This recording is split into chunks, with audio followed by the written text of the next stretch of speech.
गायत्री विद्या मंदिर उच्च माध्यमिक विद्यालय सांचौर के YouTube चैनल पर आपका स्वागत है।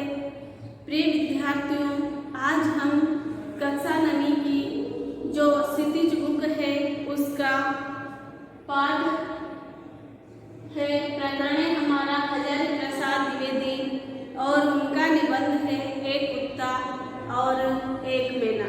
यहाँ पर हम देखेंगे कि उन्होंने जो निबंध लिखा है इसमें पशु पक्षियों के प्रति मान्य प्रेम प्रकट हुआ है और पशु पक्षी भी किस प्रकार से मनुष्यों के प्रति मानवीय प्रेम प्रकट करते हैं और किस प्रकार से सहानुभूति प्रकट करते हैं, ये हमने इस निबंध में पढ़ा है। हमने पढ़ा कि जो गुरुदेव रविंद्रनाथ टैगोर थे किस प्रकार से कुत्ते को एक मनुष्य से इस प्रकार प्रेम करते हुए और उनके प्रति सहानुभूति प्रकट करते हुए दिखाया गया है। यहाँ पर हमने 3 घटनाएं इस निबंध में पढ़ी है। पहली घटना है जो है कि शांति निकेतन में जो आश्रम था गुरुदेव रविंद्रनाथ टैगोर का, उसे छोड़ करके और वो जो है उनका जो 3 मंजिला मकान था उत्तर दिशा में, वहाँ रहने के लिए चले जाते हैं क्योंकि यहाँ आश्रम में गुरुदेव जो है परेशान हो गए थे। आने जाने वालों की भीड़ लगी रहती थी और अस्वस्थ भी रहते थे। वो विश्राम करना चाहते थे, अकेले रहना चाहते थे, इसीलिए आश्रम को छोड़ करके और अपने 3 मंजिला जो मकान है वहाँ चले गए थे। कुत्ते को जब इस बात का पता चला, कुत्ता भी उनके पीछे पीछे उसी 3 मंजिले मकान पर आश्रम को छोड़ करके और चला जाता है। यह पहली घटना थी। जब गुरुदेव रविंद्रनाथ ने उस कुत्ते को वहाँ देखा तो उनको आश्चर्य हुआ और कुत्ता जो है उनके सामने खड़ा होकर के पूंछ हिलाने लगा। गुरुदेव रविंद्रनाथ टैगोर ने जब उस कुत्ते पर हाथ फेरा तो कुत्ते ने अत्यधिक आनंद का अनुभव किया। यह पहली घटना थी इस निबंध में। दूसरी घटना, जब गुरुदेव रविंद्रनाथ टैगोर अपने बगीचे में भ्रमण कर रहे थे, यानी प्रकृति से भी प्रेम था, उन्हें लगाव था पशु पक्षियों के साथ साथ ही। जब वो अपने बगीचे में घूम रहे थे, भ्रमण कर रहे थे, तो उन्होंने पेड़ पौधों की जो पत्तियां हैं उनको देखा और अत्यधिक प्रसन्न हुए। उन्होंने ये भी देखा कि इस बगीचे में रहने वाले या इस आश्रम में रहने वाले जो कौवे हैं वो दिखाई नहीं दे रहे हैं। अपने साथी अध्यापक से उन्होंने पूछा, उनको लगा कि कौवे जो है सर्वव्यापक सभी जगह होते हैं, लेकिन ऐसा नहीं था। कोई भी प्रवासी होते हैं, वापस दूसरे स्थान पर चले जाते हैं। तीसरी घटना इस निबंध की है कि एक लंगड़ी मैना है, यानी कि उसका एक पैर टूटा हुआ है, उसे देखकर करुणा का भाव मन में उत्पन्न होता है गुरुदेव के, और ऐसा लगता है कि अपने समूह ने इस मैना को निकाल दिया है, यह अकेली है या फिर विधवा प्रतीत होती है, इसका जोड़ा नहीं है। और ऐसा देख करके गुरुदेव के मन में करुणा का भाव उत्पन्न हुआ। यह सब देख करके लेखक को भी जो है एक घटना याद आई कि जब वो एक मकान में रहता था लेखक, तो वहाँ पर एक मैना दंपति रहते थे, यानी जोड़ा रहता था। मैना किस पक्षी है, पक्षी का नाम है, तो वहाँ पर भी एक मैना दंपति यानी उनका जोड़ा रहता था और किस प्रकार से वो अपना रहने का आशियाना बनाते थे, रहने का स्थान बनाते थे। दोनों यानी दंपति मिलकर के, मैना दंपति, और एक एक तिनका, चिथड़े और यहाँ तक कि गोबर के टुकड़े भी वो लेकर के आते थे और अपना घोंसला बनाते थे। वहाँ से लेखक जब जो दीवार में सुराख थे, छेद थे, उनमें ईंटें लगा देता था, तब भी जो जगह बचती थी उसमें अपने रहने का घोंसला बनाते थे, अपना आशियाना बनाते थे। तो यहाँ पर मैना की जो तीसरी घटना घटित हुई इसे हम पढ़ रहे थे। और आज हम इसका भाग 3 पढ़ेंगे। आगे हम पढ़ते हैं कि जो तीसरी घटना घटित हुई मैना जो थी उसमें आगे क्या है देखते हैं, पढ़ते हैं। यानी इस निबंध में मानवीय प्रेम और पशु पक्षियों के प्रति करुणा सहानुभूति की भावना, पशु पक्षियों की भी मनुष्यों के प्रति सहानुभूति और प्रेम प्रकट हुआ है। ऐसा मनुष्य के बीच में दिखाई नहीं देता जो एक पशु पक्षियों के बीच में दिखाई दे रहा है। ऐसा प्रेम, ऐसी सहानुभूति आगे देखते हैं। यहाँ पर जो पक्षी है उनकी भाषा तो मैं नहीं जानता, लेखक कह रहा है, लेकिन मेरा विश्वास इतना है कि वो भी आपस में मूक भाषा में ही जो है बातें कर लिया करते थे, अपनी भावनाएं व्यक्त करते थे, प्रेम प्रकट करते थे। पत्नी कहती है, यानी मैना दंपति जो है उनका जोड़ा, मैना कहती है, ये लोग यहाँ कैसे आ गए जी, ये लोग यहाँ पर कैसे आ गए जी। पति कहता है, बेचारे आ गए हैं तो रहने दो, क्या कर लेंगे। पत्नी कहती है, लेकिन फिर भी इनको इतना तो ख्याल होना चाहिए कि ये हमारा प्राइवेट घर है। कौन कह रहा है? मैना दंपति जो है, दोनों पति पत्नी आपस में वार्तालाप कर रहे हैं। पति कहता है, आदमी जो है इतनी अक्ल कहाँ है कि किसी के प्राइवेट घर में नहीं झांके, ताक झांक ना करे। पति कहता है, आदमी जो है इतनी अक्ल कहाँ है। पत्नी कहती है, जाने भी दो। पति और क्या, यानी आपस में वार्तालाप कर रहे हैं। सो इस प्रकार की मैना कभी करुण हो सकती है, यह मेरा विश्वास नहीं था।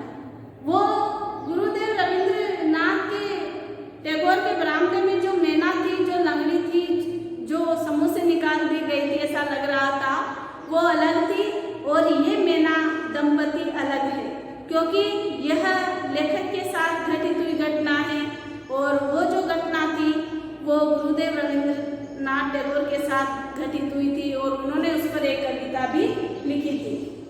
तो यहाँ पर लेखक के साथ जो घटना घटित हुई उसी को अभिव्यक्ति मिली है, उसे ही यहाँ पर अभिव्यक्त किया गया है। गुरुदेव की बात पर पहले तो मैंने ध्यान नहीं दिया था, ध्यान से देखा तो मालूम हुआ कि सचमुच ही उसके मुख पर एक करुण भाव है। शायद यह विदुर पति था जो पिछली स्वयंवर सभा के युद्ध में आहत और परास्त हो गया था।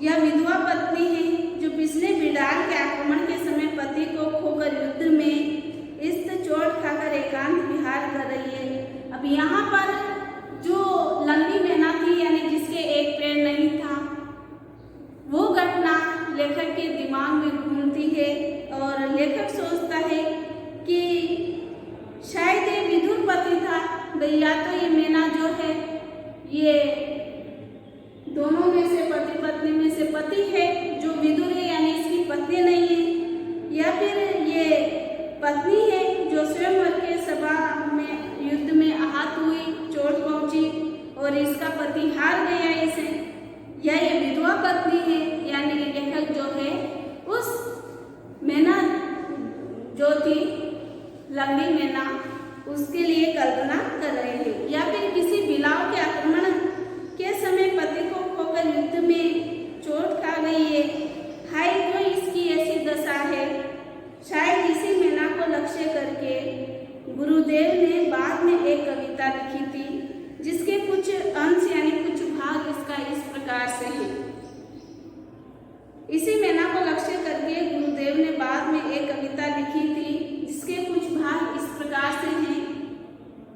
उस मैना को क्या हो गया है यही सोचता हूँ, क्यों वह दल से अलग होकर अकेली रहती है। यानी यहाँ पर लेखक उस मैना के लिए सोच रहा है जो अपने समूह से, अपने दल से अलग होकर के अकेली ही रहती है। पहले दिन देखा था सेमर के पेड़ के नीचे मेरे बगीचे में। पहले दिन उसे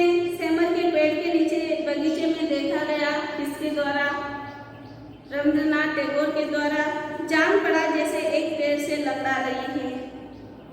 इसके बाद उसे रोज सवेरे सवेरे देखता हूँ, संगीहीन होकर कीड़ों का शिकार करती फिरती है, यानी कोई साथी नहीं है और अकेली ही कीड़ों का शिकार करती है।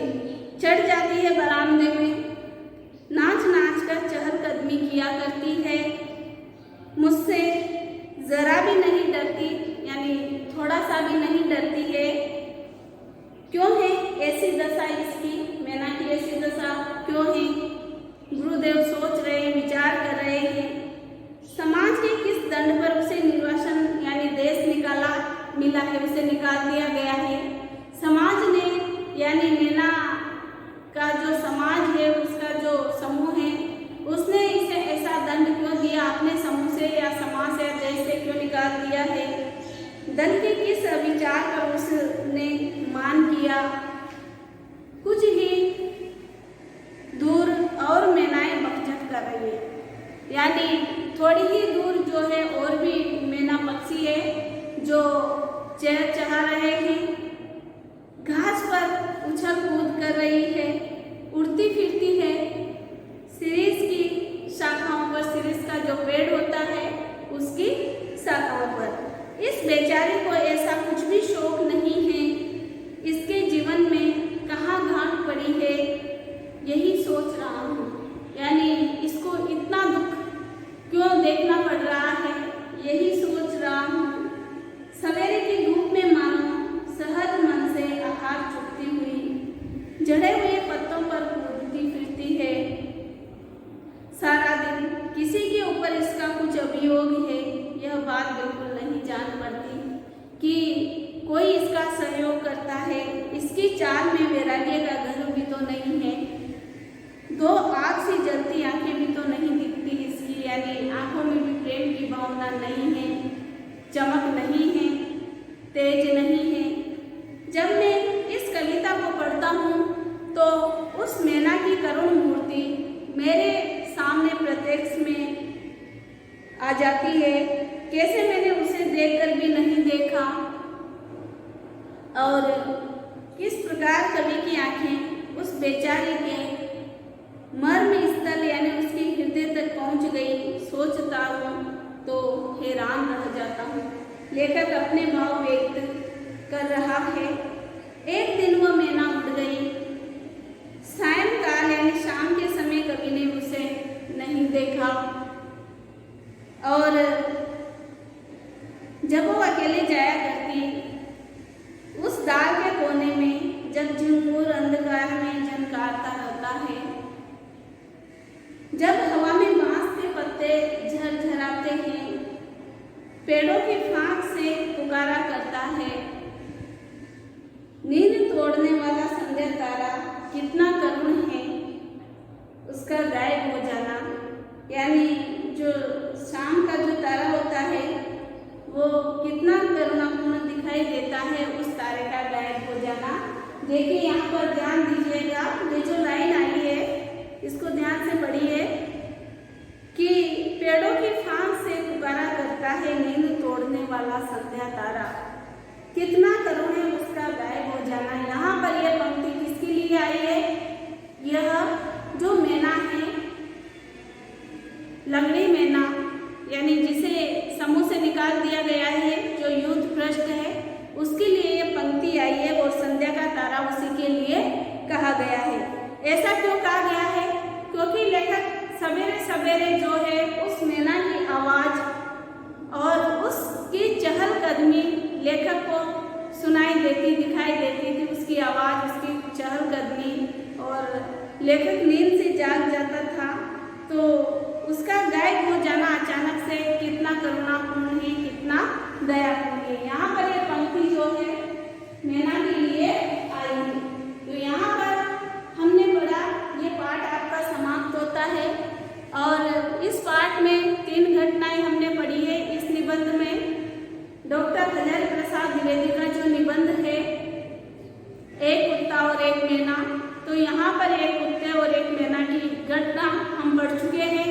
इसके बाद भी प्रकृति प्रेमी होने के कारण या प्रकृति प्रेमी होने के कारण जो है गुरुदेव पेड़ पौधों को अत्यधिक प्रेम से देखते थे और आनंद की अनुभूति करते थे उन्हें देखकर। उन्होंने एक दिन देखा कि जब वो अपने ही बगीचे में भ्रमण कर रहे थे तो उन्हें कोए दिखाई नहीं दिए और उन्होंने इस बात को जाना कि कोए भी प्रवासी होते हैं। तो हमने इस पाठ में पढ़ा है कि पशु पक्षियों के प्रति मानवीय प्रेम और संवेदना प्रकट हुई है और पशु पक्षियों का प्रेम और संवेदना भी मनुष्य के प्रति प्रकट होती है, ऐसा इस पाठ में हमने पढ़ा है। तो यहाँ पर यह जो निबंध था मैना और कुत्ता पर लिखा गया, एक दूसरे के प्रति किस प्रकार से प्रेम की भावना प्रकट हुई है और किस प्रकार से करुणा की भावना प्रकट हुई है, सहानुभूति किस प्रकार से प्रकट हुई है। यहाँ पर मनुष्य के बीच में भी ऐसी भावनाएं देखने को नहीं मिलती है जो एक पशु पक्षी में देखी जा सकती है। आज का हमारा